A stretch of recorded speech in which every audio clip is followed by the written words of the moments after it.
Welcome back. Welcome back to another episode of the Bench Mob ENT podcast, the best sports podcast in New Jersey.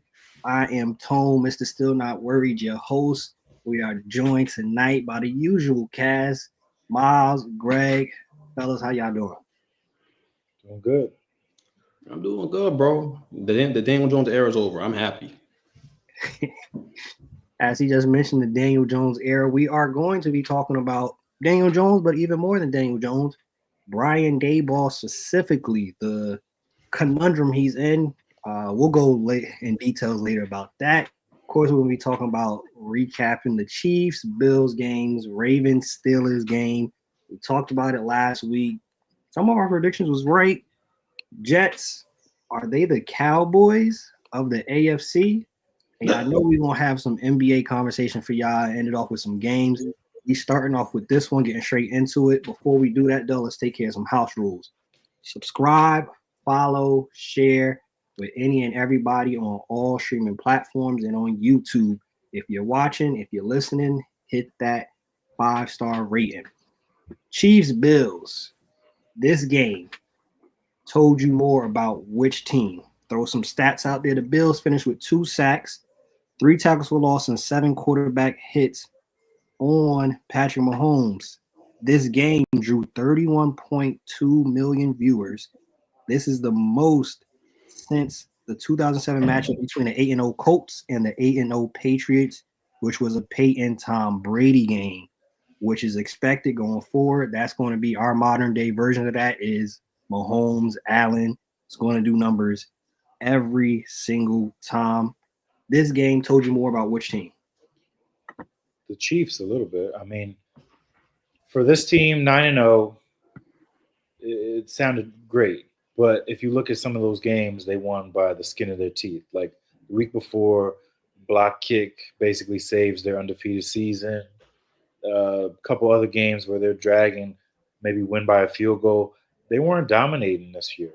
And that's the thing that we haven't really seen from them in over a year. I mean, granted, they did win the Super Bowl last year, back-to-back champs, but this year their play has been underwhelming. Like, it all starts with the quarterback, Patrick Mahomes.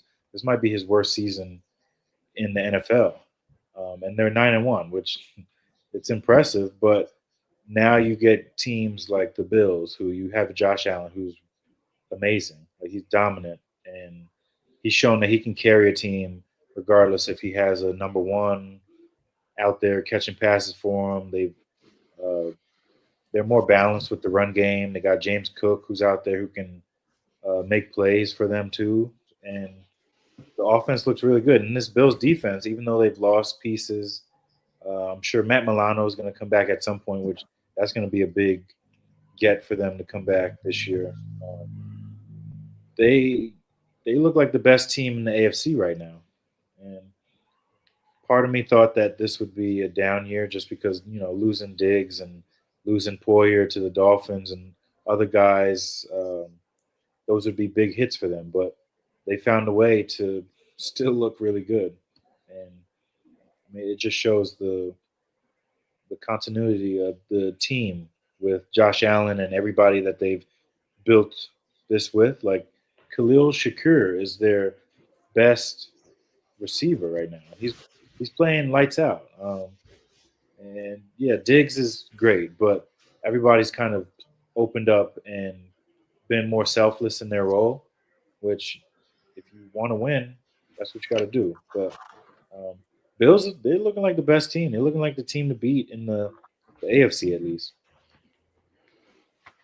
Yeah, man. I mean, I agree with Miles. Obviously, it tells you more about the Chiefs. The Chiefs don't have their fastball anymore. That's the best way to describe the Chiefs. They can throw a slider, they can throw a changeup, they can beat you with the pitches, but they don't have their fastball. They don't have the big play ability anymore. And when drafting Worthy, you think that they could kind of scheme that stuff up and scheme up big plays, but it just hasn't been right all year. They haven't gotten on the same page, and I just think they took Tyreek for granted a little bit. I think they decided to not pay Tyreek and have a great defense, which they have. But the problem is you're winning games out the mud. You're taking it out the mud now, really, with these football games, and you're winning a bunch of one-score football games. You're good enough to do that, but when it comes to put down to playing the elite teams, the best of the best, the Bills, the Chargers, who are going to give them a run for their money as well. I just feel like those two teams can beat you because they have elite quarterback play, and they're going to put up a lot of points, and you have to be able to match that. And when you think about the Chiefs, you think about putting up a lot of points, and they're synonymous with explosive offense, and it's not the case anymore. They just don't score the same because they can't score in 1 or 2 plays. There's a bunch of 12-play drives. It's a bunch of matriculating the ball down the field slowly, little dink and dunk plays to Travis Kelce. Another part of it, too, is that Travis Kelce is not the same. He doesn't get chunk yard plays anymore. Not really. He's getting these short stick routes. He's running to the sticks. He's catching the football. He's leaning forward, getting first downs. But his jack ability is gone. When he turns, he ain't burning. He ain't turning and burning at all. It's the opposite. He can't get around the corner quick. He's just not the same athlete anymore. It's not the same. Maybe when he goes back to being black, he'll get that back. But yeah, I mean, all seriousness, I just feel like with this team, it's tough to win that way. Obviously, Hopkins, you go get him, he helps early. But again, he's another guy who's on the back nine. He's in the back nine, right? It's hard to believe that this football team can't draft a wide receiver, a traditional 1A wide receiver that can go out there and make plays. It's just hard to believe with all the talent coming into the NFL at the wide receiver position and all the teams that can find number 1 wide receivers literally under the couch these days. That team can't because they keep taking these gadget wide receivers. You trade for Kadarius Toney. I could have told you. In fact, I did tell you that wasn't going to work out. Idiots. Then you go out and get Xavier Worthy. Okay, cool. He's fast guy. He's not like intricate route runner guy. He's not like win off of press man guy. I know you don't have a number 1 pick if you're the Chiefs. You're gonna be picking towards the back 9 of the first round every single year. But there are guys to be had. There are guys to be had in the back of first rounds. Look at the Rams finding Puka Nacua and where they found him, 3rd, 4th round, wherever he was. Like, it can be done. So they got to do a better job from a GM perspective. But this team's ceiling for this year is limited because they cannot score in like 4 plays, 1 play, 3 plays like they used to. They're not explosive the same way. So the Bills this is the Bills' best opportunity to get it out. Josh Allen, you want to get to the Super Bowl? This is it. This is it because the Chiefs can figure this thing out next year. So you've got to take advantage of this thing this year. And the Bills are the real deal because they run the ball well. Obviously, Josh is playing at a high level. He hasn't even gotten his chemistry down with Amari Cooper yet. Wait till that happens. He's got 7 games to figure that out. Like this thing is going to turn into a real juggernaut when we look at this team. And I was talking, funny enough, to a couple of friends. The Steelers can beat that team too. The Steelers can beat the Chiefs. When they play them on Christmas Day, I wouldn't be surprised at all if the Steelers walk out that game victorious. With that defense playing the way they play, oh man, you want to play an ugly, knock it out slugfest game? Do that with the Steelers. I dare you. They all wear black Air Forces. Do that. You want to fight with those dudes with black Air Forces. It's not what you want to do. So it'll be interesting to see how the rest of the season goes, but I don't think that team is winning a Super Bowl. I'll tell you that. And winning 3 in a row, I mean, come on. We're talking, it's a tough ask anyways. So they have nothing to hang their heads about, but they got to get a 1A wide receiver. That's the biggest need they have. Now, you just mentioned the Steelers, who we talked about it last episode. That defense is legit. Baltimore Ravens, the number 1 overall offense. Lamar Jackson, all the numbers we're talking about. More touchdowns this year, less interceptions. He's doing better than his MVP year. They lose to the Steelers, and the Steelers don't even get a passing touchdown. They don't get a rushing touchdown. They win on all field goals. Now, regarding Lamar, this is 1-4 now all time against the Pittsburgh Steelers in his career. The Ravens went just 4 for 11 on 3rd down. They lost the turnover battle 3-1. And we've been talking about it all season. We mentioned the Chiefs and their wide receiver core. The Baltimore Ravens, Flower only caught a grand total of 2 passes for 39 yards. And Rashad Bateman caught 2 passes for 30 yards. Derrick Henry was held under 100, only had 65 yards rushing, the lowest of this season. Who did you learn more about from this game of the Ravens-Steelers? The Ravens. The Ravens. I think the Steelers have been trending up since Russell Wilson got put in the lineup. So I kind of knew what to expect from them, and I thought they could win this football game, to be quite honest, with that defense and with the way Russell Wilson is distributing the football and taking care of the football and, again, challenging our parts of the field. But, again, I don't think I learned anything new. I think the Ravens are stupid, and I say that because you have Derrick Henry. When you run the ball more than 15, 20 times with that guy out of the eye, you win a football game. That's been the routine for them. That's been the formula to wins. And in this game, I think he only got like 13 carries, 12 carries in that game, something like that. And how are you going to win that way? Like you are hell bent on proving that Lamar Jackson can win football games with his arm. You're like feeding into the narrative out there that people put on him, and it doesn't make any sense. It makes no sense. Let him be a diversion for Derrick Henry. Run the ball down the hill, and just matriculate yards like that, man, and wear defenses out. Wear out TJ Watt, wear out Cam Hayward, wear out Highsmith, man. That's what you got to do against teams like this, especially where they have a great defense that can get after the quarterback, and that's what they did. And they got great linebacker play. The corners are playing at a high level. There's no weak point in that defense, so you got to attack them by running the football and softening the defense to then take shots, which they didn't do. And their wide receiver play is horrible. It's horrible. I blamed, Monkey. What's his name? Monkey. Damn. Monken. Sorry, he's white, Miles. Monken. I blamed him for his bad scheme. And, when I look at his scheme and I look at what he's done, I'm not impressed. But these guys are dropping footballs. Zay Flowers had a ball, hit him dead in his chest pad. He dropped it. So you can't blame the offensive coordinator for that. You're getting open, you're not catching the football. That's on you. It's been piss poor wide receiver play for more often than not with that team.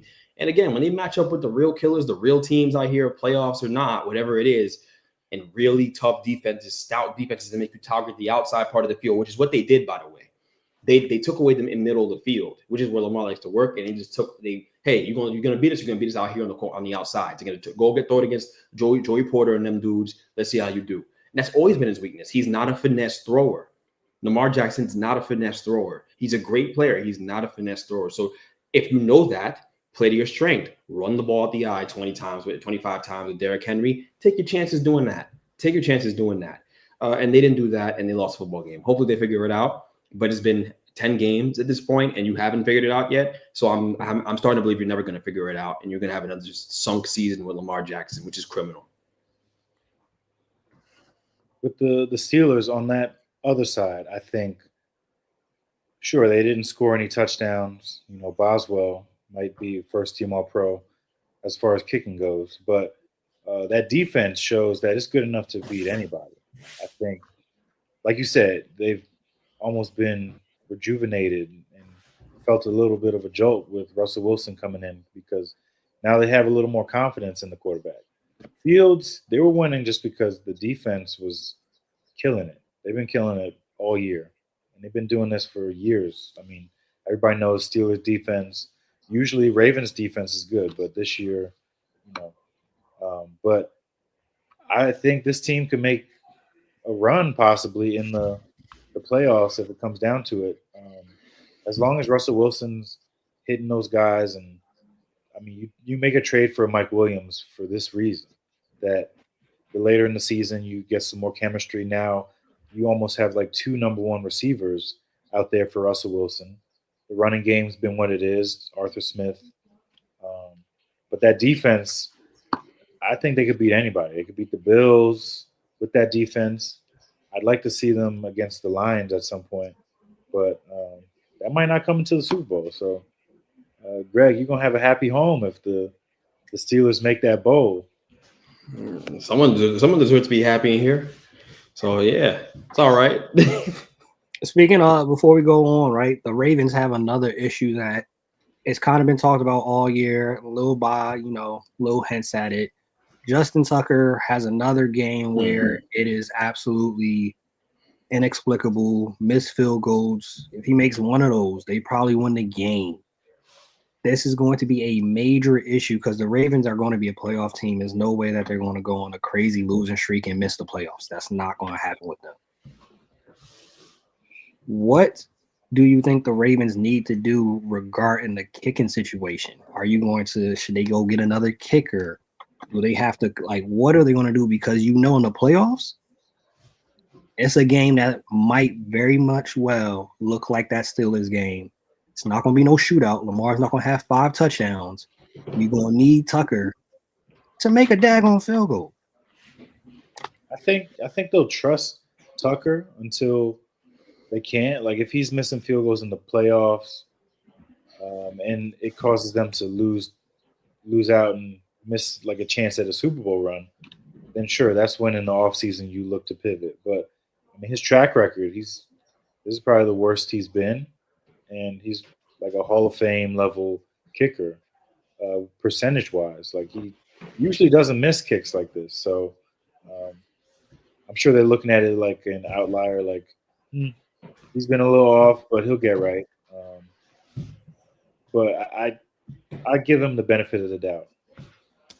I don't think they're going to be that patient. You can't afford to be patient with this situation. You're going to have to go get some kind of insurance, because if he blows a kick and you miss a game, that costs you a job. That costs guys jobs. In the situation where you're supposed to be winning and you have expectations, your kicker can't be the thing that gets in the way of you getting out of the first round, right? If you lose a first round in the first round, right, in a wild card matchup or whatever, because you're not going to win the division. So you're going to play a wild card matchup likely. You're going to be playing that first weekend. So if you can't get out, they're going to be looking around like, okay, what's going on? Like, what are we doing? They're a stable organization. And Harbaugh is a very good coach, great coach. But someone's going to lose their job. And I just think they're not going to be patient with this. They're going to have to go get insurance, because it looks like Tucker has the yips. You can't throw to first base all of a sudden. The easy things are becoming hard. So, it happens to kickers. It's a weird thing. It's a weird job. Right, you sit there all game cold, and you go out there and you're the biggest moment of the game resting on your foot. That's not easy. So, hopefully he figures it out. But they're gonna have to go get some insurance. And there are plenty of kickers out there they can go grab. There are plenty, because it's only pretty much most teams only keep one on the roster. So if you mess up, unless you are Justin Tucker, typically you cut, because like you said, coaches, teams can't afford to lose games, and some teams they can afford, forget playoffs, they can't afford to lose regular season games continually because of a kicker. The owner, the GM ain't gonna want to hear that from a coach like, hey, the kicker, nah, you should have figured it out. A person that did not figure it out in his career, and we don't know what is going to happen after this season for him personally, is Daniel Jones. We hinted at it at the beginning of the episode. He's not going to be starting anymore. But reports came out afterwards that Brian Daboll might be coaching for his job. Daboll this season has put more pressure on himself by assuming the offensive play calling. The Giants have the lowest scoring team in the NFL through 11 weeks, which obviously, is a big part because of Daniel Jones. It already came out before this. Mara said, according to ESPN's Jordan Renan, obviously we're all very disappointed with where we are right now, but I'm going to say one thing: we are not making any changes this season, and I do not anticipate in making any changes in the offseason either. That was said on October 23rd. Right now, at this point, the Giants have the 4th pick in the NFL draft. If he is actually coaching for his job, what does Brian Daboll and the Giants do going forward? Do you think they're going to be okay with, hey, put DeVito out there, whether we win, we don't win, we're trying to get a top pick? Or do they need to win some games so Daboll protects his job? I think a lot of this is smoke and much. And I'm not saying it's much to do about nothing. I think the way Daboll loses his job at the end of the day is if he loses that locker room. And you hear the rumblings at the locker room, like Darius Slayton complaining because Daniel Jones has gotten benched and gotten moved down to third, actually 4th string now. And Dexter Lawrence came out and he supported Daniel Jones publicly. And you have Isaiah Simmons who's upset in the locker room. I can go down a list of players that are upset. When you're 2-8, a lot of people are upset. Drew Lock is upset. That's the biggest thing. It's not so much about wins and losses, in my personal opinion. As a matter of fact, I think the Giants are playing 3D chess and fooling people. They're doing it ass backwards. That's what they're doing. And I mean it because last year you were supposed to tank.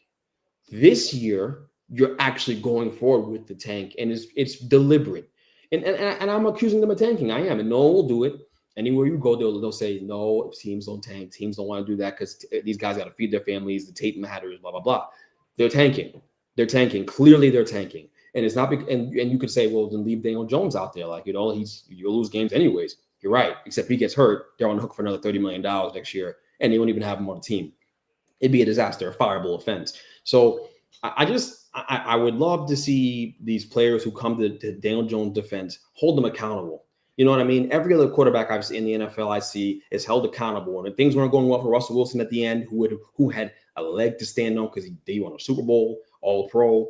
These guys were like, nah, like he's not playing well. Like they didn't, maybe not publicly, but after the fact, we heard about it for sure. And you could see the rumblings out there on the field and things like that. There's no guys. I know Daniel Jones is a nice guy, but it's ridiculous to me that we're acting as if like these guys in the locker room are acting as if he doesn't deserve to be benched. It makes no sense to me. I think the Giants just got to play close games. Win or loss, play competitive games, be competitive down the stretch. Tommy DeVito, maybe you'll play some good football. Maybe I will say. For the people who go, oh, well, Tommy DeVito won you out of the first pick or the second pick or the top 3 pick last year. You guys are having that's revisionist history. The Giants forced 12 turnovers in those games that he played. His passer rating was in the dirt, like the 20s. He was terrible. He didn't have a game throwing over 200 yards in that run. And if he did, it was maybe just one.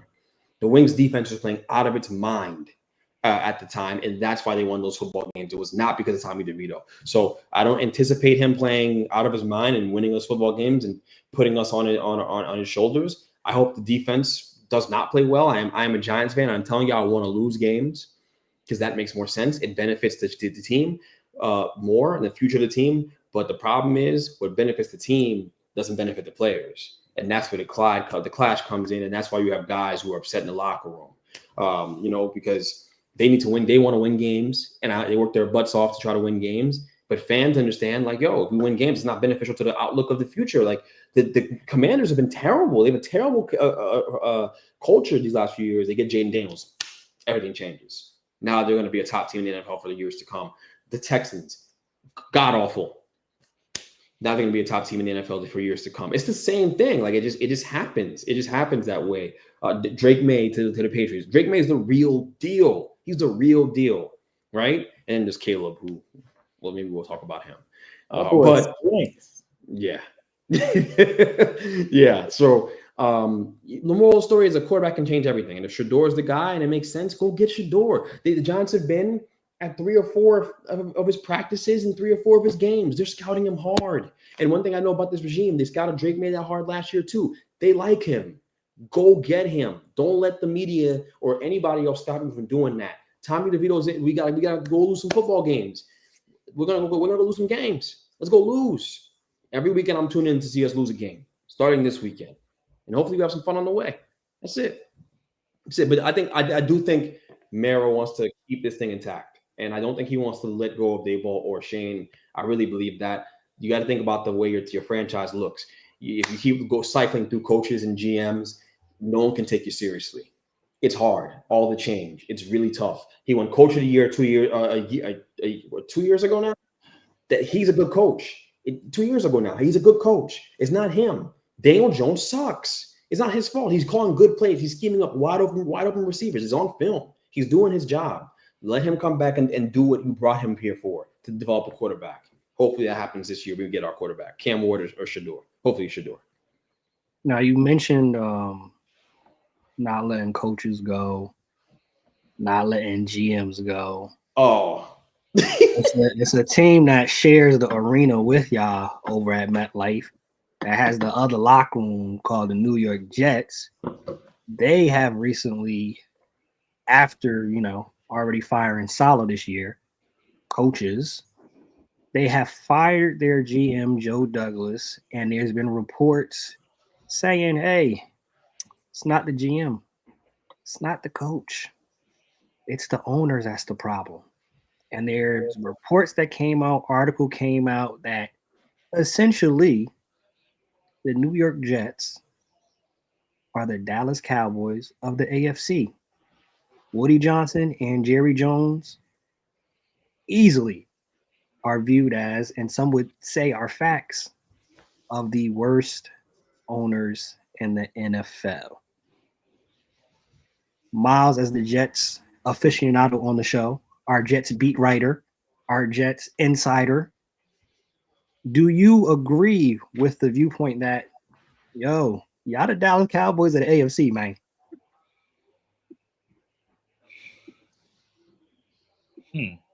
That's an interesting one. I mean, it definitely doesn't help that Woody interjects in a lot of stuff on like day-to-day football stuff. So, but I do believe that he let Joe Douglas try to make the moves. Although maybe he was, I don't know if that was a mutual thing to bring Aaron Rodgers in, probably, but it might have been where Joe was last ditch trying to save his job. But some of that article is just makes no sense to me. So I don't really buy into some of that stuff. And it's two people that are like on the outskirts of Jets media anyway, Rossini and the other guy from the Athletic. So I mean, because they wrote that scathing article last year. So this is what they do. They, when the dirt is on there, they keep piling it on. So, but Woody Johnson, I mean, hopefully he goes off and works for Trump again. That's what he did 4 years ago or 8 years ago. And I think his brother's a little more personable when it comes to players and agents and stuff like that. I don't know. The Jets are going to be the Jets. They do what they do. I really have nothing to say for this. I'm like trying to figure out what to say because it's like I'm dumbfounded with some of the stuff that they've done. But firing Joe Douglas, regardless, they were going to fire him anyway. So why not just rip the Band-Aid off now, reset, and you're alerting everybody that, all right, we're rebuilding. We're not going with this Aaron Rodgers facade anymore. Like that ship sailed 9/11 Buffalo game when he tore his Achilles. Like after that, he hasn't been the same.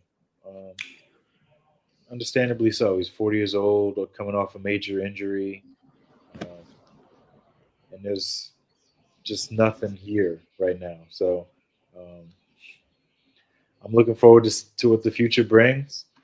Who they bring in as head coach, GM.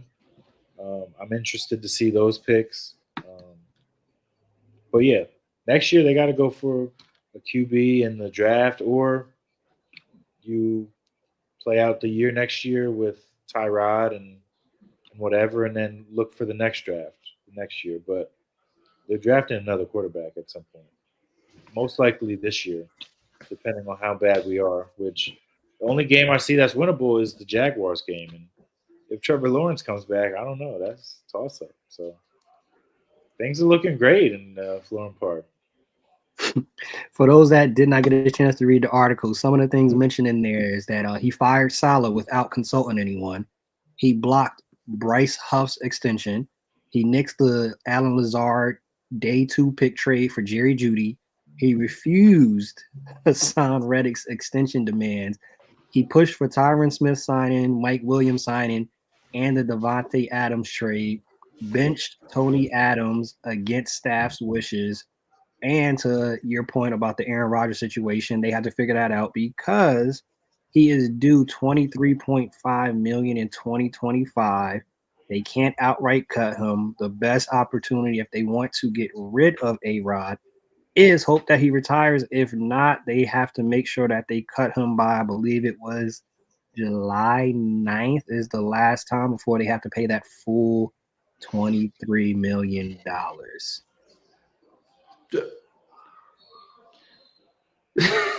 Miles is crazy. You're crazy because you're sitting here and you're lying to the people. You're sitting here and you're acting as if the Jet situation is healthy. Like we're just going through a typical tank and rebuild. If you can't win with that level of talent on your roster, you may never win.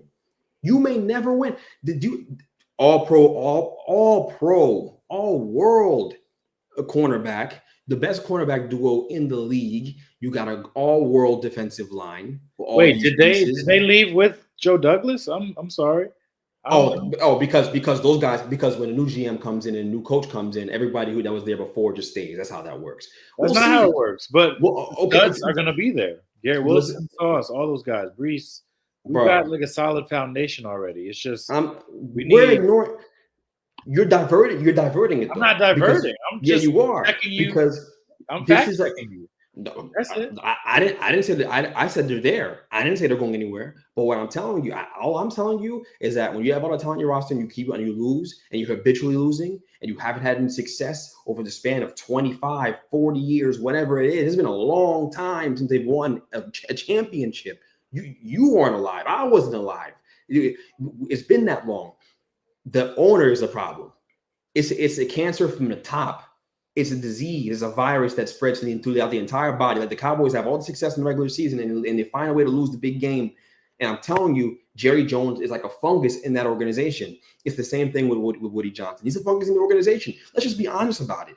That's all I'm saying. The Devontae Adams trade made no sense. They were dead in the water, but they still did it. Joe Douglas is good at his job. He's identified a lot of talent. That's what he's supposed to do. A lot of all pros on that Jets roster are there because of him. He missed on Zach Wilson. But now I don't even know if he picked Zach Wilson if it was Woody Johnson. How do I know? I don't know. I have no idea. I have no idea if that's the quarterback he wanted. Sam Darnold was a miss too. Okay, I don't know if that precedes him. Moral of the story is that this is bigger than the guy picking the players, and it's bigger than the guy calling the plays. Firing Robert Saleh didn't make a whole lot of sense at this point in the season. You could have waited to the end. No team fires their GM middle of the year. It doesn't happen. We watch football for a long time. How many times does a team fire their GM mid-season? This early, it doesn't happen. It's you know what I mean? Like it's unreal. It doesn't make any sense. Clearly, Joe Douglas wanted out, which I'd read. Joe Douglas wanted out. He was like, all right, just fire me. Like you make all the decisions. I don't got to say anymore. Get me out of here. It's okay. I'll collect my checks. I'm good. You know what I'm saying? Like that's where we are with this situation. It's toxic. It's really, really bad. And with all that talent in the roster, they can draft a new quarterback into what ecosystem though? What coach is coming? What offensive guru coach is coming to coach Jalen Milroe, who's a running back right now, to teach him how to play football? Who's coming? Because Ben Johnson ain't coming. He's going to go coach Caleb Williams or Trevor Lawrence or something like that. He's going to go work with one of those guys. So he ain't coming. Who's coming in this coaching carousel? Do you see what I'm saying? You see the problems that start to like stack on top of each other? And who's going to come work for Woody Johnson after everything's happened? All those times ago. And what happened? Dolan stepped out of the way. Is Woody going to do that though? He will. He will do that. You must have on speed dial. This is not working. Well, because with Dolan, he was always in the way. That was always the issue. Players, they didn't agree with his way of running things, and that's why nobody was coming here. We were in the tank, as they say, for a long time. The Knicks, but since he stepped out of the way and let other people run his company, look what's happened. The team is pretty good, right? So the Jets have talent on this team. Yes. Is Woody Johnson an issue? Also, yes. But can he hire a coach and a GM? And is it possible for him to step out of the way and let them run things after seeing for how many years of him meddling or whatever in day-to-day activities? Can he do that? I believe he can. So I'm giving him the benefit of the doubt that he's, they always say that he's tuned into what the fans say and all that stuff. So if you're seeing fans telling you to sell the fucking team, sell the team. My bad. Sell the team, then you should see that maybe I got to take a step back. Like, sure, go off to Europe and work for that orange man for 4 years, and let your little brother run things. He's a little more easier on the eyes for the fans to handle. So we'll see. It's gonna be a long off season for the Jets. I'm looking forward to seeing what the next moves are. Looking forward. I'm looking forward to it. You over here trying to sell hope. You over here talking about I believe this. I was speaking. Everything I was saying is rooted in fact. I'm telling you what is. You're telling me what could how many? be. You're telling Yo, me what could be. how long have we been doing this? And all that stuff you saying about the Knicks with, oh look, they lost out on KD and Kyrie. They gonna be terrible forever. It's so funny because and now the shoe is on when the I other spoke foot, about right? the Knicks, if we run back the film of what I was talking about the Knicks though, and this is I can make it, I can bring it back to the Jets. When I talk about the Knicks, I talked about what was at the time. They were a bad organization. They were poorly run. They've been bad my entire life. That's all I ever said. I didn't say they'd be bad forever. I said they were bad my entire life. That's what I said. They went and got Jalen Brunson. Okay, their fortunes changed. Great. Awesome. Okay. Basketball's different. One player can change the entire team. Football is a problem because, a quarterback can change your team if you get the right guy. Yes. He's reliant on the right coach, on the right GM, on the right owner to create an ecosystem that works for him. That's the reality of it. Do you think Jaden Daniels is successful if Snyder's still there in Washington? No. I'm gonna answer it for you. No, he's not. He's not successful if Snyder's still there. He's successful now because Magic was over there smiling and all that, over happy as hell with his age coming in smiling, and now all of a sudden, everything changes. That's what happened. That's what happened. So the reality of the situation is the ecosystem with the Jets is bad. It's hard for anything to flourish. How does a flower grow out the ground in these situations? It's not going to bloom. It's not going to bloom. It's a bad situation. You got me there. I have nothing more to say. I don't know. And you see, if Jaden had to walk in to a Stan Snyder owned Washington team, it wouldn't have worked. Just like with RG3, just things, when you have a bad owner, bad things tend to happen. Like RG3 is running, blowing out his knee. Now he's on ESPN. Oh wait, now he got fired from that. Bad things just tend to happen to these teams. That's what happens. And I'm telling you, man, like Dak, injury after injury. Tony Romo, fumble the snap. Like these teams with bad owners, bad things happen to them. And it's almost inexplicable, except it's very explicable because the owner had a bad omen on the team. Let's be real, man. Let's be real about it. They set the tone for the entire organization. But who's to say that it can't be like the Texans, where sure they've had a lot of bad luck in the last 5-6 years. Deshaun doing his thing, them firing a couple coaches back to back, not even giving them a full 2-year run, and then all of a sudden they find their coach, they find their quarterback, and then now things are looking real up right now. Are we going to compare the Texans to the Jets? You want to do that? All right, let's do it then. Let's do it. They're an expansion team. They've been around for what? Okay, that's fine. They had Deshaun. He was amazing. Okay. Then, with God's grace, Deshaun, I believe the experience, and I don't know if I think they traded him, right? Is that what happened? They traded him away.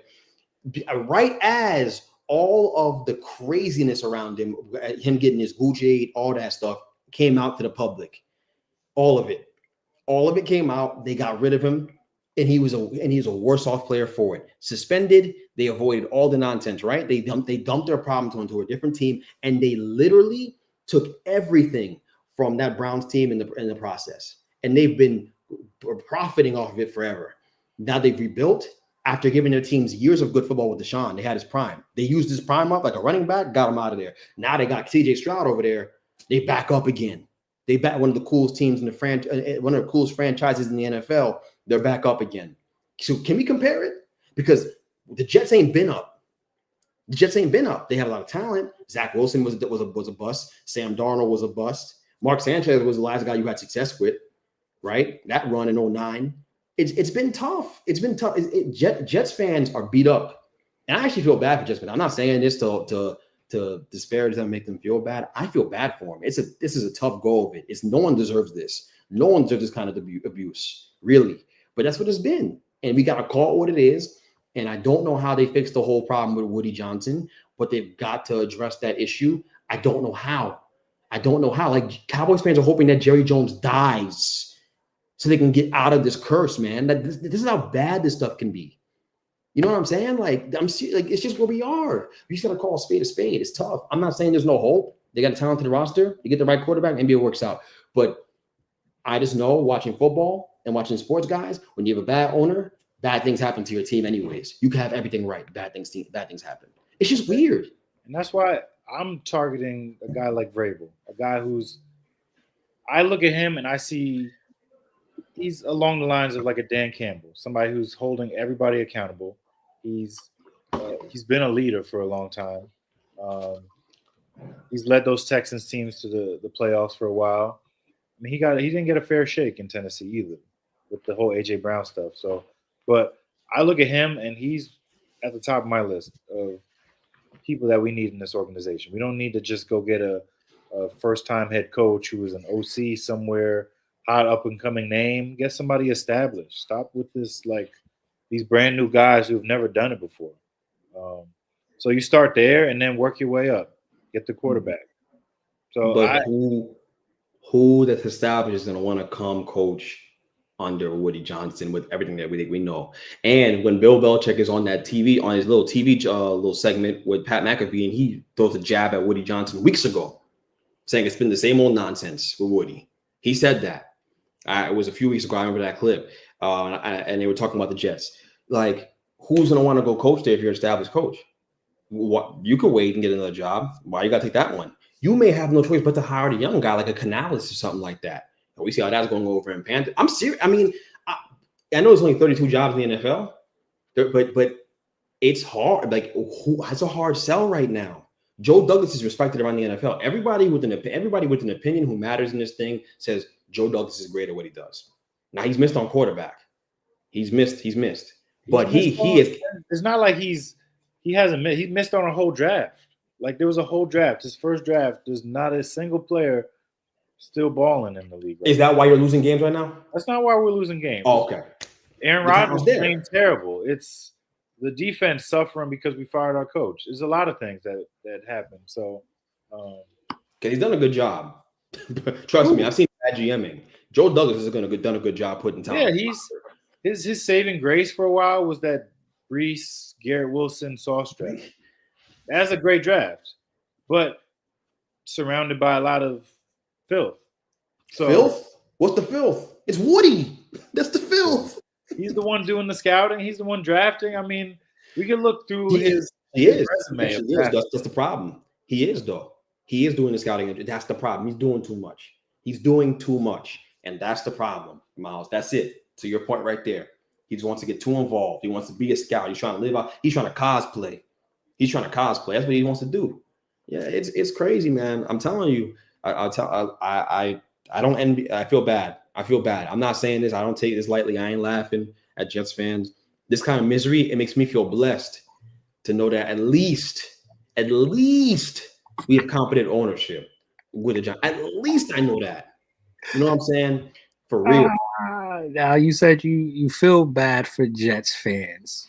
It's a group of fans that most people would not feel bad for where they are at. They lost again tonight. They are 2-12. I am only talking about the Philadelphia 76ers. Embiid had a better game, 35-11, but it seems they had a player and coach meeting. Reports are that Tyrese Maxey had to tell Mans, yo, Joel, you need to be on time. You got to stop being late. Vinny Goodwill on his podcast, clip came out right before our episode started. Joel this summer wanted Philly to go get Jimmy Butler. As we know, they didn't go get Jimmy Butler. Do we think somewhere down the pipeline, Joel Embiid trade request, Shams drops it on X and Threads and Instagram, Joel Embiid has requested a trade. Is that coming down the pipeline that he don't want to be in Philly? 100%. I don't even think it would have to be a trade request. I think at some point Philly's going to just get tired of the whole am I playing this week? I don't really feel like it. Like that's what his attitude seems like. And then he wants to snap at reporters and attack reporters like, nah, you the one who's not playing. Like, they're just telling it like it is. So if I'm Philly, I'm going to see how this experiment goes with him, Maxey, Paul George. But If it doesn't translate to like a conference finals run, I'm looking to move on from him as soon as possible because he's just a guy you have a track record of. You can't count on him. Like you can win with Maxey. Maxey's shown it in the playoffs. Like he can be the best player in a playoff series. You've got Paul George, which I mean, whatever. But Embiid, this is supposed to be like a top 3 player in the NBA. Like this is a guy who it was between him and Jokic a couple of years ago, who's the best center, who's the best player in the league, and then now we're just like laughing at them. Like this guy's an idiot. Like he's picking and choosing when he wants to play, plays in the Olympics, then misses the first couple weeks of the season. Like where they do that at? Like what are we talking about? This guy is I don't like him. I don't like him at all. Like a couple years ago, maybe I was thinking about him as a trade target for the Knicks, but thank God that's not necessary anymore because a guy who's willing to eat cheeseburgers before games and, he's not in the best of shape, which that's been a thing for him. He's not in the best of shape, which if you're not in shape, you get these ticky-tack small injuries, and that leads to other things down the road. So Philly, I wish I could have told you so, but get out while you can. That's what I'm going to say.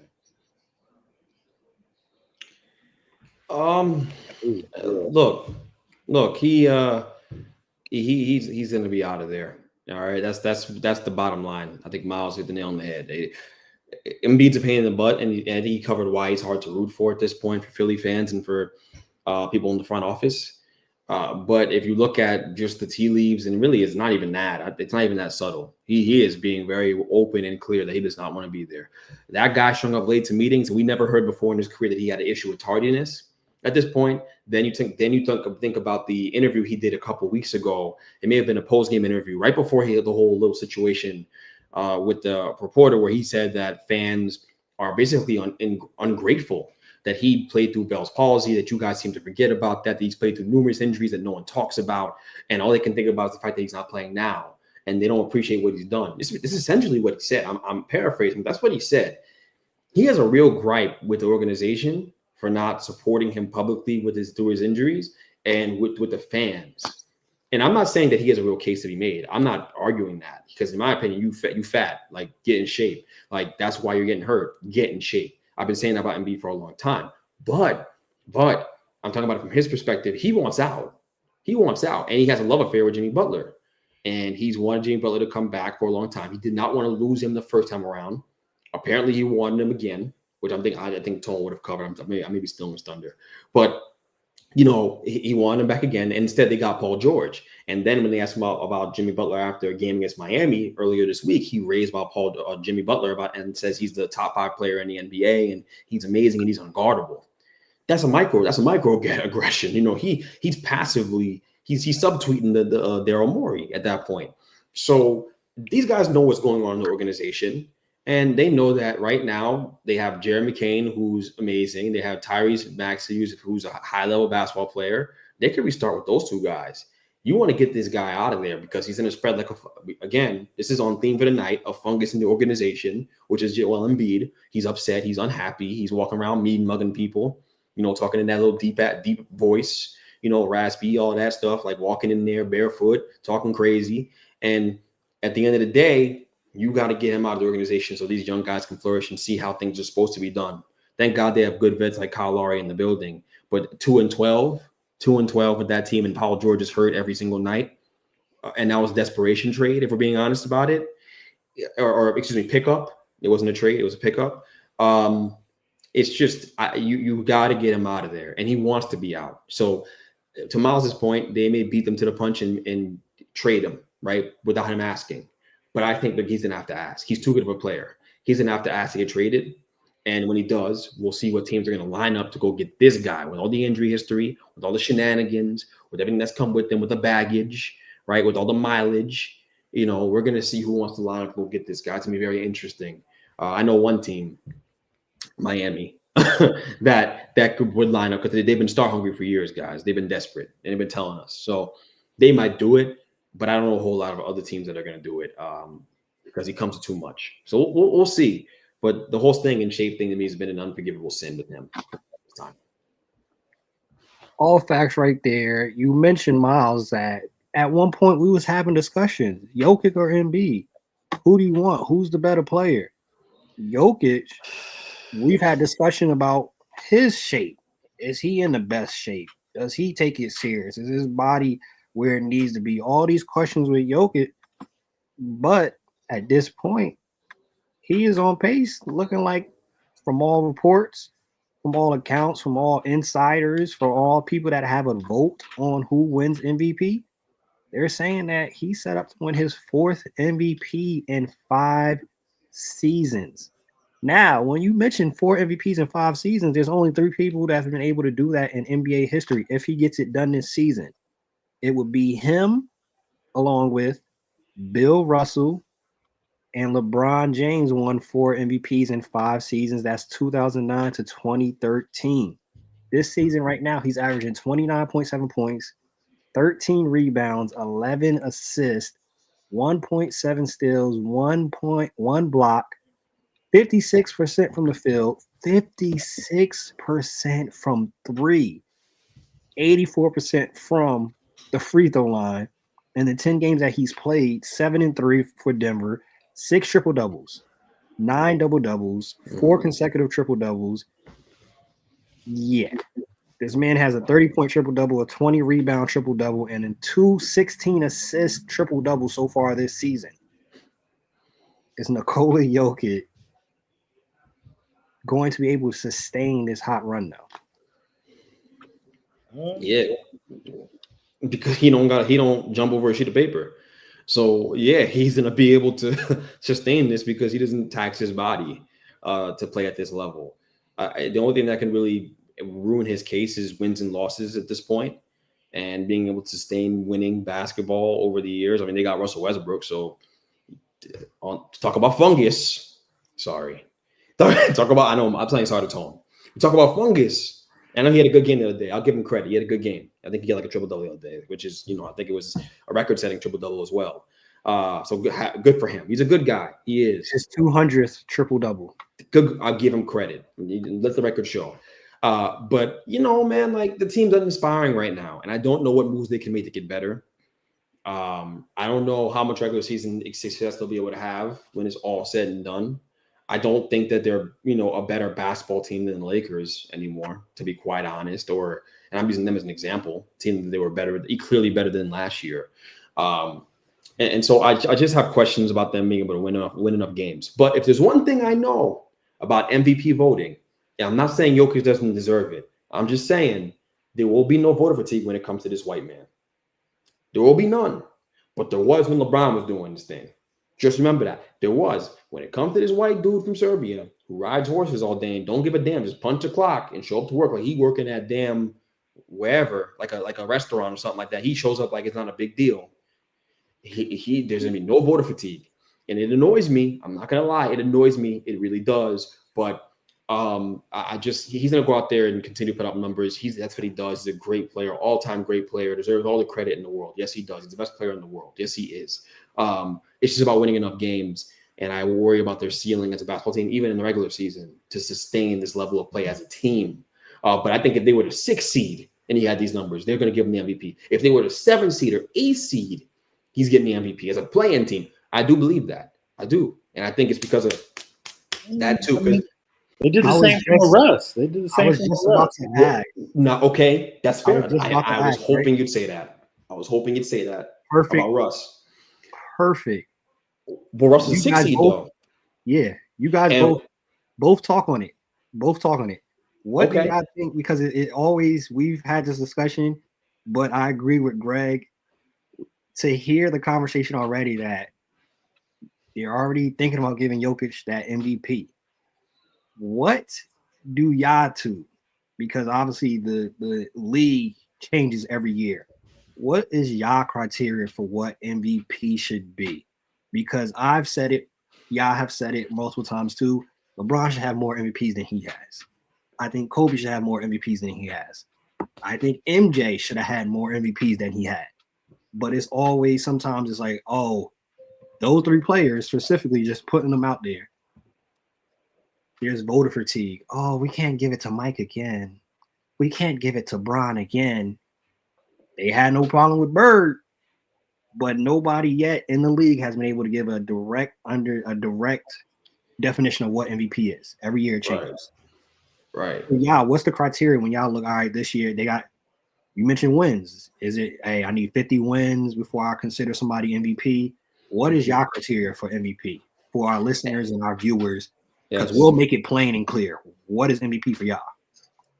I don't know if Miles, you got your clear criteria. Me, it's pretty obvious. I'll just be honest. It's not based on wins. You have to win games. You have to get into the playoffs and be clearly in the playoffs to be an MVP contender. Yes, but I think it's about being a culture setter and a tone setter in your organization, on your team. You play winning basketball, and that winning basketball permeates throughout the rest of your team, and everybody else is better because you're there. Period. No matter, and it's regardless of who's on the floor on any given night. Regardless of who's there, you lift those guys up. Jokic fits that bill. Yes, he does. The same way Russell Westbrook did when they went with the 6th seed that year. And it may have been shortly after Kevin Durant had left that happened.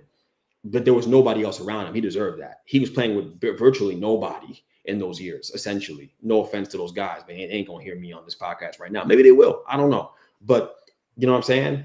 So you have to be a culture setter, a tone setter. You have to play winning basketball. You have to lift up the guys around you and get them to play winning basketball, regardless of who's in and out the lineup, no matter how it shuffles. And you got to play every night or the most of the nights. I think that's very fair. I didn't give you numbers. I didn't say a certain amount of wins. I didn't give you statistical goals for them to reach because I think that's BS, in my opinion. Because an MVP like Steve Nash, when he won, could average 15, 9, and 8. You know, and I'm not saying it's for the average. I'm just ballparking. But that's the point. Like, he made his team better. He did because of the way he played basketball, because he played the right way. And playing basketball the right way when you're a transcendent player is infectious. Everybody else starts to play the right way. Suddenly, guys who didn't shoot threes that well are shooting threes better because the way you throw the passes. Like, it's those little things that makes you an MVP. It's the leadership on the floor and off the floor. Things you don't see that translate to good play on the floor. So that's my criteria. Very clear, cut set in stone. So if we go off that criteria, guys, to Tone's point, LeBron should have like 6 or 7 MVPs. Realistically, MJ should have more MVPs, 100%. Kobe should have more MVPs. Yes, he was a tone setter. Yes, he was. And those guys play better because of him. Now, sometimes it didn't go that way. Some people didn't take to Kobe all the time. So we got to be honest about that. But yeah, man, Russ did that in OKC that one year. He deserved it. He absolutely deserved it. So I'm not saying that Jokic doesn't deserve the award. I'm just saying that there's not going to be that voter fatigue when it comes to him. And he is not the greatest player we've ever seen. And it annoys me. He's not the greatest player we've ever seen. He's not the greatest player these writers have ever seen. But they talk about him like he is. Why? Because they'll give him the next four MVPs if he plays like this. You know what I'm saying? There will be no narrative that overtakes this story. They're always going to talk about Jokic so highly. And it's because it is. And I can say that very comfortably in our current country. Yeah, man, that's what it is. He's white. He's white. How nice it is to be white, man. I'm just being honest. I'm just being honest about the situation. I think it's right in front of us. And I think the voting system has been flawed forever. I've complained about it on this show forever. But that's my read on it. I don't know. I don't know if Miles has his own criteria here that is different than mine. But that's my criteria. For me, I think it's if you have clutch moments. Like you look at the NFL, they'll have like a couple games where you might have 2 guys going head to head and one guy just outduels them and all of a sudden jump them in the MVP ranking. I think if you have these primetime games and you show up and you're dominating, most of these guys dominate night to night, but when you have to play the best of the best, like who was it? The Celtics versus the Cavs the other night. How did Tatum do? Tatum did pretty good. So I think we might see him up there more often with the MVP talk this year. I think they should because he's playing like someone who's got something to prove. So having those clutch. What? No, I'm gonna let you jump in.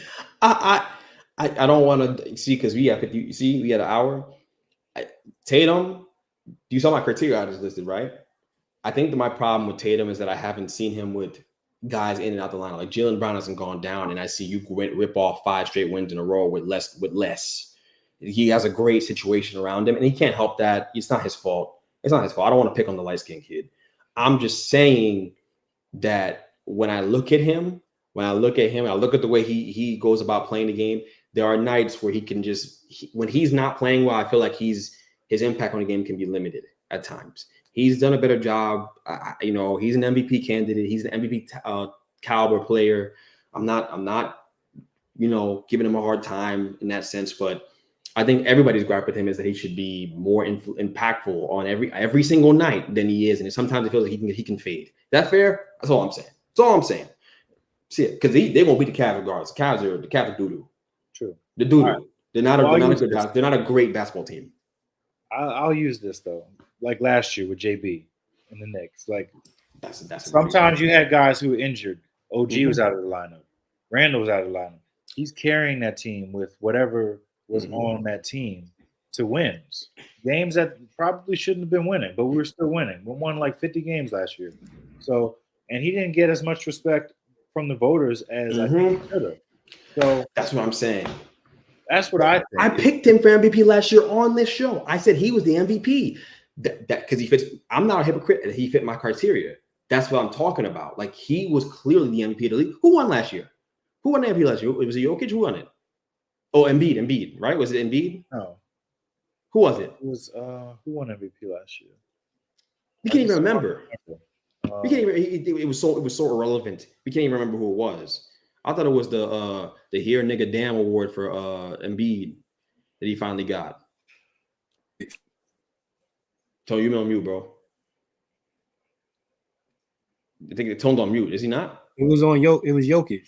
Oh, yeah, it was Jokic last year. Okay, you see, but it should have been. It should. And I'm not saying he's 4 and 5 because Embiid was two seasons ago. See, you see what I'm saying? No tone.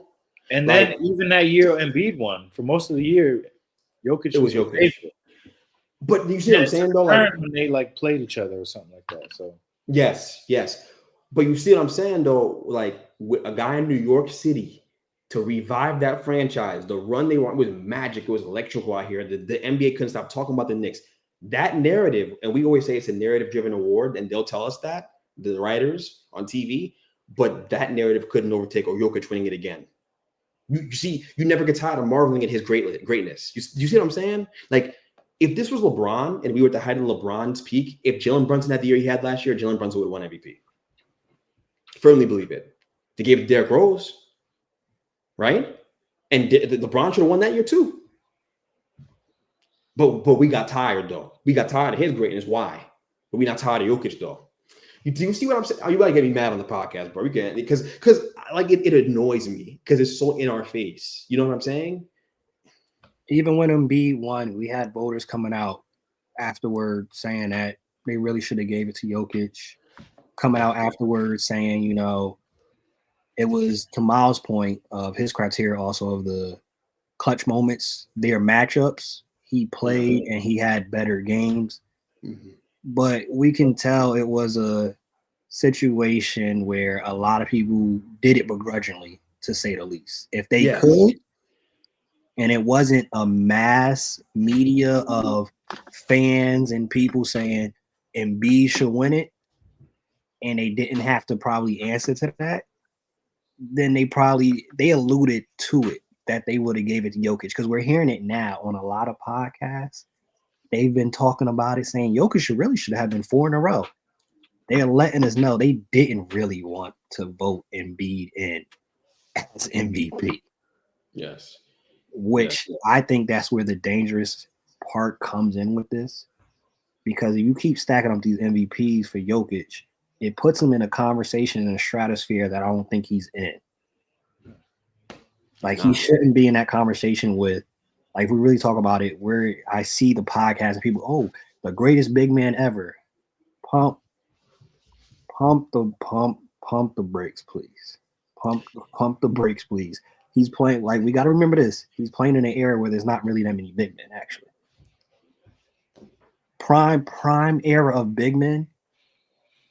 if he was in the late 90s, early 2000s, dealing with the Patrick Ewings in the world, the Tim Duncans, the Hakeem Olajuwons, the Shaqs, he's a regular dude, respectfully. You see, this is. I just feel like any other year with what Jalen Brunson did last year and the weight that was on him to do that in New York City, where they had not had that success in God knows how long, literally, only God knows how long, ain't nobody else.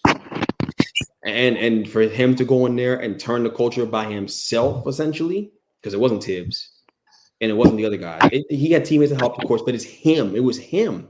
He played that way, and he made all the big game-winning shots. He was the guy. He's the captain of the team for a reason. He should have been MVP last year, and any other year that would have happened. And I just think we're never going to fall out of love as a society, giving Jokic these awards and giving him all the praise and adulation because he's a white man doing it. That's the reason why. I firmly believe it. And it doesn't mean he's not great. It doesn't mean he's not a great player. I don't know how this is going to get clipped up on YouTube. But I know it's coming for me. And it doesn't mean he's not a great player. He's a Hall of Famer, all-time great, one of the greatest big men I've ever seen in my life, that he deserves all that praise. But he ain't so great that nobody else can win MVP. Because LeBron wasn't. And that's a fair argument because LeBron wasn't. So, and LeBron, the greatest player I've ever seen with my eyes. And I'm going to speak to people listening to the podcast. LeBron, the greatest player you would have never seen with your eyes, too. You just don't, even if you don't know it. So, if he had people stepping in on his MVP awards, then why can't Jokic? It don't make any sense. You see what I'm saying? The logic makes a lot of sense. That's all I'm saying. That's it, man. I'm good. See, I didn't know we were going to go here tonight. This is good. It's been a while since we've been like this in the podcast. This is good. But yeah, y'all getting good stuff right now. And seeing, I don't even pay for it. Hey, like you said, we can't negate the greatness. I just think the brakes need to be pumped on how great he is. I think also we got to remember, like you said, and we'll wrap it up and finish off with our games that everybody loves. Narrative.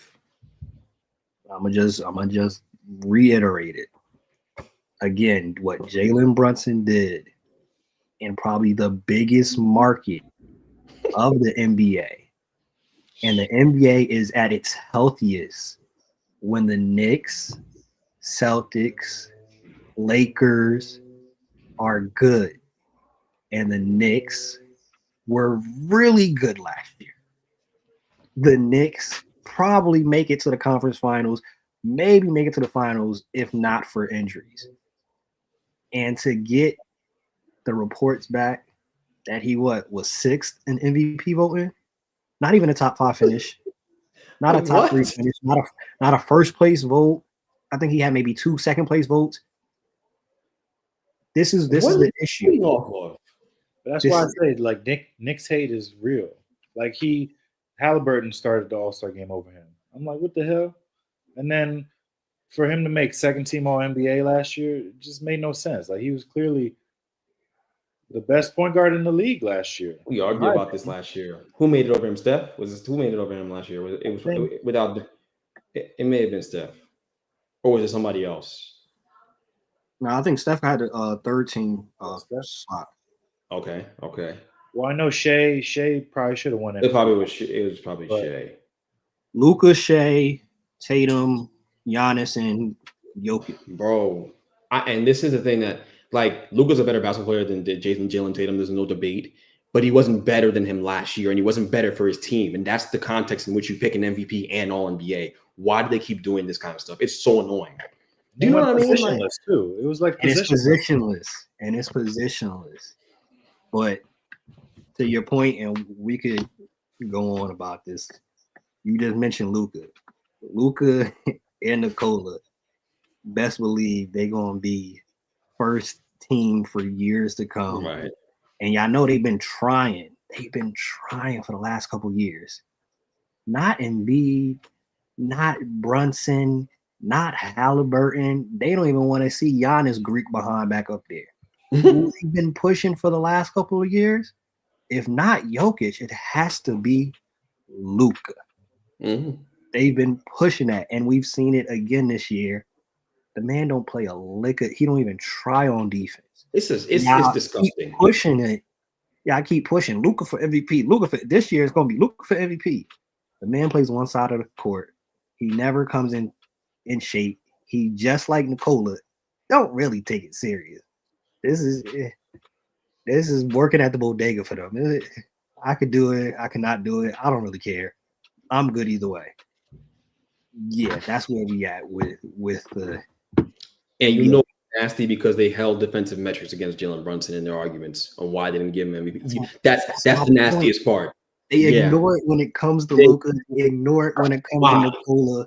And they say they'll add little stuff like, well, Nikola is improved this year. We see that. Yes. Mm-hmm. You hear that all the time. He's improved defensively. Okay. He's still getting cooked, but we can say he's improved defensively. Now we need to see a complete player before they get an award. Before they do. This is the issue. The goalpost keeps moving when we talk about these NBA awards. There's nothing that they have yet explained. I think the NBA needs to maybe step in and be like, this is the criteria. Because we all hear the podcast. Each person that has a vote has a completely different criteria. Every single person. Mm-hmm. Bill Simmons of the world, the Vincent Goodwills of the world, completely different. And some of these people are completely biased. Bill Simmons. If the Celtics is good, they getting votes for stuff. Mm-hmm. For sure. The NBA got to fix that. The NBA has to fix this some way, somehow, in regards to the awards, especially being that it's money tied to these type of things. It's people not getting checks or whatever because of who y'all voting with. Mm-hmm. We're going to end off the show with our games. This is the last one. No, we got one more. We got one more skill, but we are going to do NBA players past and present. I'll list the skill. I'll list a legend. I'll list a present player. Tonight's episode, we're going to do the skill of shooting. Klay Thompson or Ray Allen? Ray Allen. You say Ray. Kyrie, Steve Nash. Shooting. Oh, shooting. Kyrie. Yeah, I think it's Kyrie. Off the dribble and all. I think it's Kyrie. Yeah. Kevin Durant, Larry Bird. Oof. Yeah, I ain't see. I'm gonna say Kevin Durant. I know why you're saying it.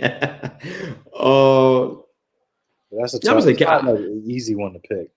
I'm gonna pick Kevin Durant, and I'm gonna do it comfortably, actually. And it's not that it's not close. It's just that Larry played for the Celtics, and I hate you guys. So y'all just do that. Damian Lillard, Reggie Miller. Reggie. I don't know. I'm going Dame. I just think the distance he shoots it from with the efficiency, like when he's at his peak, I'm going Dame, man. It's a different type of shooting when you watch Dame. It's a bad shot. It's a bad shot. Not when you're making them, it's not. Hey, and the thing with Reggie too, a lot of people forget, as good of a shooter he was, the man only shot like 4 attempts a game. Imagine Reggie in this era being able to let it fly. Right. Speaking of James Harden, this is the reason why we're doing shooting today, because he now is second all time in 3-pointers made, which is crazy. Karl Anthony Towns or Dirk Nowitzki?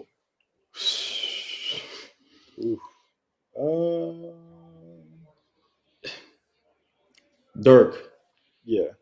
Because of the fadeaway shot that was unguardable, I'll give it to Dirk on that. But Cat is far more gifted than people give him credit for. He is. Mentioning Harden, right? Obviously, he alluded to it also. I ain't catching Steph. It's not happening. Nobody probably is catching Steph. But of this era of players, who do you think possibly could end up in that top 5, top 3 category? Anthony Edwards, Jalen Green. Who do you think comes to mind as one of the people that could end up in that category? in the Anthony new school. Edwards, right? He's shooting like 12 threes a game at like a pretty high clip. Although I don't know how sustainable it is, but if he's going to shoot it like this, I mean, I could see him getting there at some point. I mean, he was young enough already coming in the league. So, in this new generation of guys, right? Miles. Yeah, the So Tatum of Trae the world, Young, LaMelo Tatum. Ball. LaMelo Ball, I think last year had 223 threes made. He had that many last year, Last year, or the year before, or that. the year, maybe the year before, the All Star Year year, before maybe. that, yeah. It's just about healthy. Can you stay healthy? See, these Steph Curry takes care of his body. You know, LeBron takes care of his body. These guys who accumulate these crazy records take care of their body. And these young guys, they eating in and out, Shake Shack, raising canes after games. They dating Instagram models, eating BBLs. Like it's so I have a hard time, you know. I'm waiting for the bad part that you described. You know, yeah, it's a good. I ain't say it's a bad life. I just say, but so it's hard to put a name on it. I guess if I had to, you know, even Trae Young, like he shoots with volume and he stays healthy for the most part. I guess he'd be the most likely person, in my opinion, of the new school guys. But it just kind of goes to show you we're leaving an era of basketball that we're going to miss greatly because these young guys aren't the same. They're not cut the same. I think Shay's special. Ant is special, but unserious though.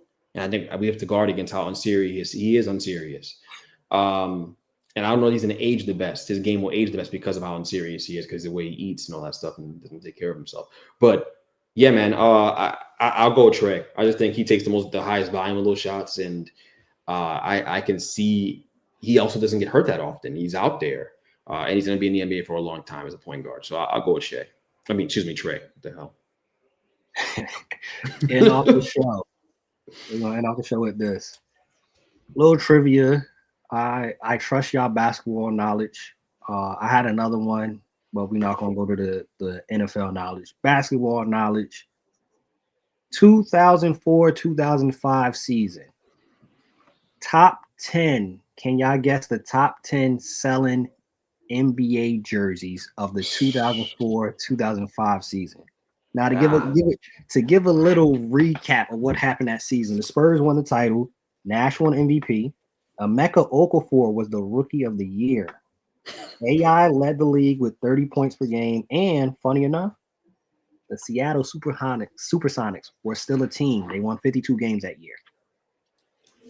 Well, right off the bat, I'd say Bron, Kobe, and AI. All right, so LeBron was number 3, Kobe was number 5, AI was number 6. 0405.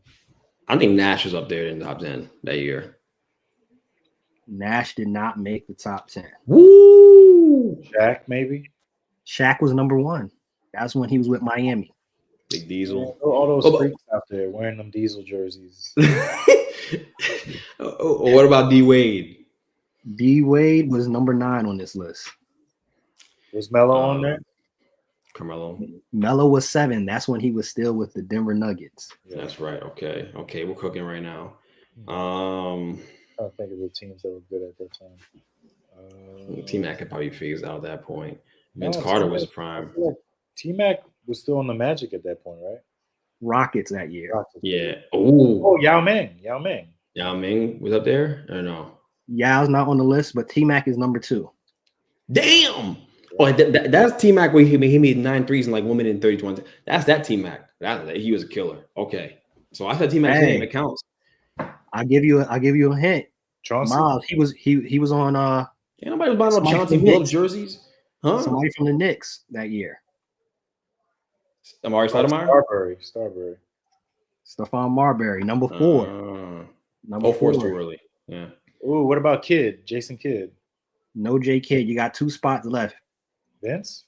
Vince, number 8. See, that's my guy. And I had a feeling that was the case.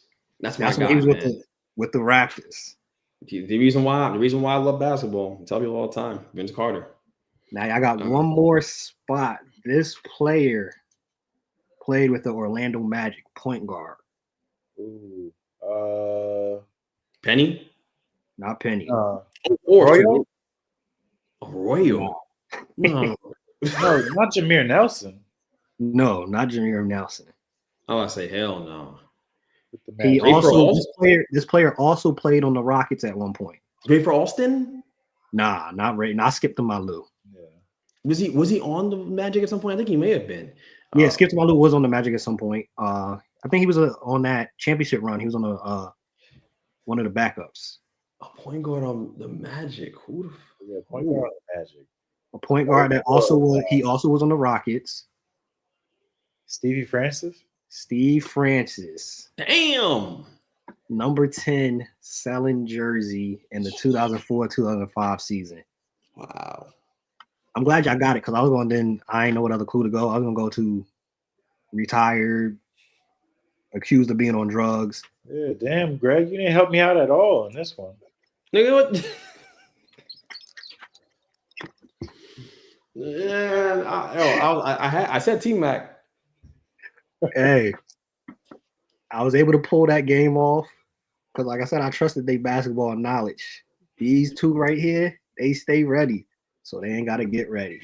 Bench mob, we out. Peace. Peace.